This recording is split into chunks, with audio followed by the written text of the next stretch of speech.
Welcome back to the channel, or welcome to the channel if it's your first time here. My name is Troy, and at 8 a.m. Central Standard Time every Friday, I share my top 5 dividend stocks of the week with my subscribers. Now you might be wondering, what makes my top 5 different from the others on YouTube? Well, I always begin my research for these videos using the list of stocks that are going to go ex-dividend next week. In this case, that's April 8th through April 12th, because it's the first list I thought of that changes weekly and it creates some urgency. Then I use my select criteria, handpicked with consistency, stability, and returns in mind to help me narrow down that list. And the final thing that makes my list different that you won't find anywhere else in the world is, well, me. I'm pretty cool.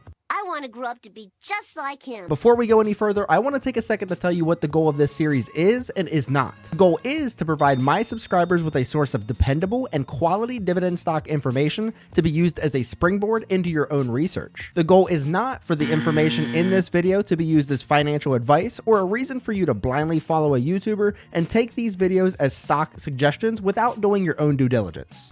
Got it?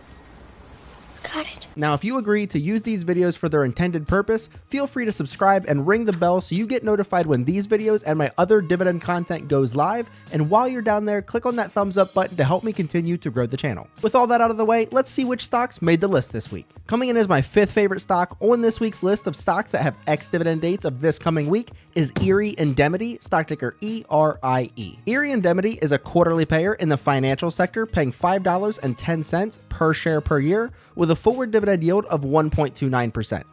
ERIE has been paying and growing their dividend over the last 34 years. They have a 3-year dividend growth rate of 7.24%, a 5-year dividend growth rate of 7.22%, and a payout ratio of 45.01%. At the time of recording, Erie Indemnity was trading 5.28% off of its 52-week high. It has an ex-dividend date of April 8th with a payout date of April 23rd. And for those of you who have been watching my channel for a long time, you know that I like to try to outperform the market, and I like to provide stocks that do that as well. On the top of this picture, you'll be able to see the ERIE in 10 years with dividends reinvested would have brought back $72,826.64 compared to the $33,106.19 from the S&P 500, which results in a difference of $39,720.45. And looking down here at the bottom of this picture, you'll be able to see the same investment and what it would have turned into without the dividends being reinvested. The difference between ERIE without dividends reinvested and SPY without dividends reinvested is $31,146.10. And the difference between reinvesting the dividends and not reinvesting the dividends just in ERIE is $11,208.18. Next up on this week's list is number 4, and that's Cadent, stock ticker KAI. KAI is a quarterly payer in the industrial sector, paying $1.16 per share per year, with a forward dividend yield of 0.37%. KAI has been paying and growing their dividend over the last 12 years. They have a 3-year dividend growth rate of 5.96%, a 5-year dividend growth rate of 5.37%, and a payout ratio of just 11.55%. At the time of recording, Cadent was trading 10.8% off of its 52-week high. It has an ex-dividend date of April 9th with a payout date of May 8th. All right, and we got the same picture here where we're going to show the growth of $10,000 with and without the dividends reinvested compared to the S&P 500, where KAI outperforms the S&P 500 with dividends reinvested by $61,039.55. It outperformed the S&P 500 by $56,901.56 without the dividends reinvested. And the difference between reinvesting the dividends and not reinvesting the dividends with KAI was $6,771.82. First one on the podium this week, and coming in at number 3 is MasterCard, stock ticker MA. MasterCard is a quarterly payer in the technology sector, paying $2.64 per share per year with a forward dividend yield of 0.55%. MasterCard's been paying and growing that dividend over the last 13 years. They have a 3-year dividend growth rate of 12.54%, a 5-year dividend growth rate of 17.92%, and a payout ratio of 15.75%. At the time of recording, MasterCard was trading 2.23% off of its 52-week high.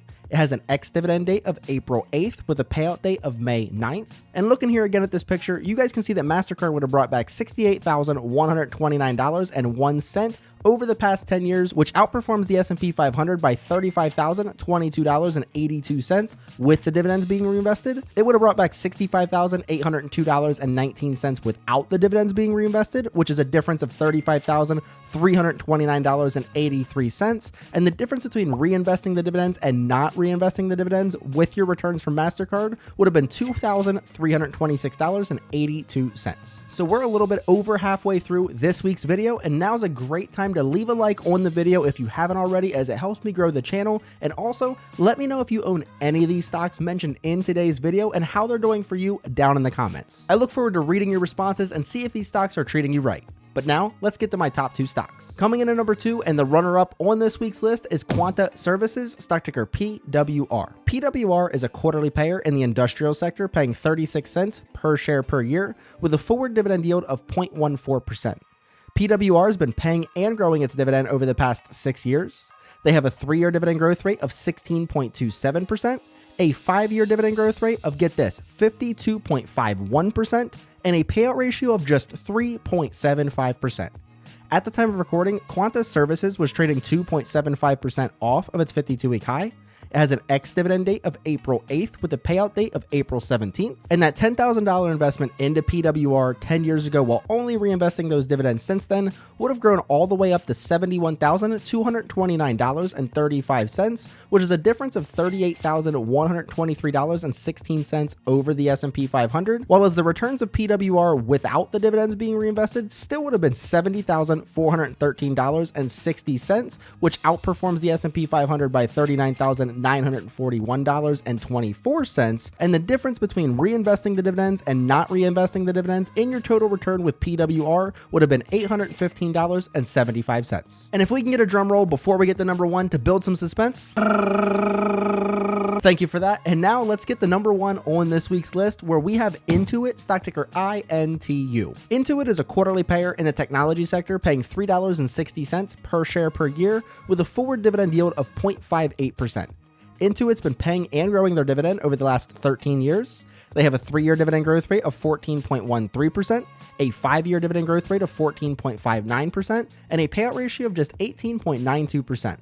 At the time of recording, Intuit was trading 6.74% off of its 52-week high.